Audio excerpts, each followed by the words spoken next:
Pastors using problem people share to them to give example. If there's any moral lesson to gain from it, you can. As long as I didn't mention the name of who. So and so thing happen, I'm using this one to happen to somebody. Do not allow it to happen in your own marriage. It depends on how the person put it. That's where I look at it. But if you pastor bring in a way of mockery or say, can you imagine so and person, that's a different thing altogether. For me, sometimes you teach people with the other people's example. That's what you need to teach somebody. Sometimes, not only your own. You can also use your own personal experience to also educate somebody. For education's sake, to let you run away from such trouble that have, for example, husband and wife that quarrel for certain reason, you can come to church and say it now for certain reasons, something and something happening in some marriages, please try and avoid it. You know, I do not see it wrongly there anyway. Yeah, I agree on the face. I agree with you, Elise, on the face value, but not going to the full gist of the story. No. On the face value, No. It's important. Yes, going deeper and say everything that the person tells you is no longer, you're no longer educating people. So a kind of mockery. And of course, if I really discuss with you and talking in so word by word, what I discuss, I would definitely know you're talking to me. You understand? That is what I discuss with you. Because what you discuss with the pastor might be open to other members that are living close to that particular person. So that's that. It's a pleasure to be with you. Thank you. So your final words, please. Well, let me just say, Vivid View. Say and do it. It's a pleasure to be with you and to our viewers at home.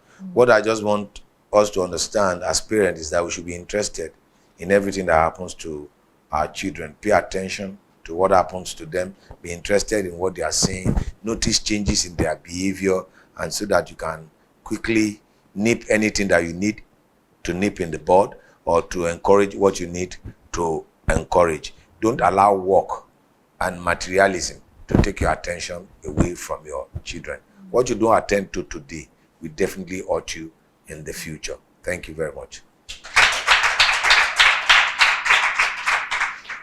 Thank you so much, JJ. I was also saying my own way of concluding this program is that even the children who are being bullied, the victims, do not be afraid of those threats.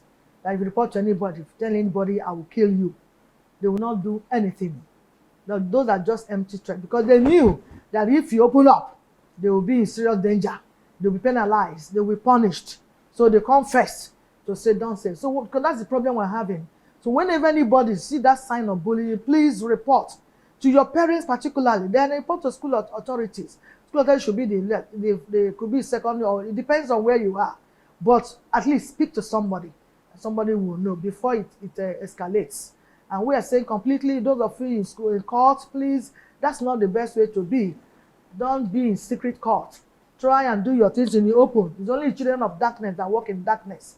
You are supposed to be a child of light. So, and school authorities and those who are in charge of school curriculums and all that, please, can we bring back all these old values to school? Like we mentioned earlier, boys brigade, girls guide, and all that, so that we engage our students. There, they really learn morals. There are moral things they teach them. They have to honor, how to respect, how to conduct themselves, and all that. When they are engaged in this, they will not think more of going to in the night to go and hold secret course. Please, government, look into this direction. We have been saying this, and this is the only way we can solve the problem. We cannot believe in the problem and say, how do we solve it? How do we solve it? There are solutions. So let's go back to this one and see if it's not going to work. Even the churches too, all the Pentecostal churches, let all this also be part of your programs in the churches to engage the youths. I know there's choir, I know there's youth meeting, but let's also put all these things so that we can be sure that what we have done, what God asks us to do in the life of these young ones. I haven't said it, so JJ, I want to thank you again for coming. You have always been a wonderful person, and thank you for your contributions. Thank the production crew, the viewers out there, and audience here present. Thank you for your patience and for being with us. And of course, I will not fail to mention our sponsors. We are really grateful for supporting us. I want to invite artist Danex to sign this program out. See you next week.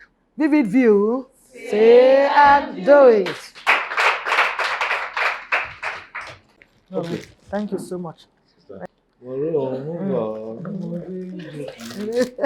Thank you. These are also from our sponsors, and these are your table mark. Thank you so much. Okay. Thank you.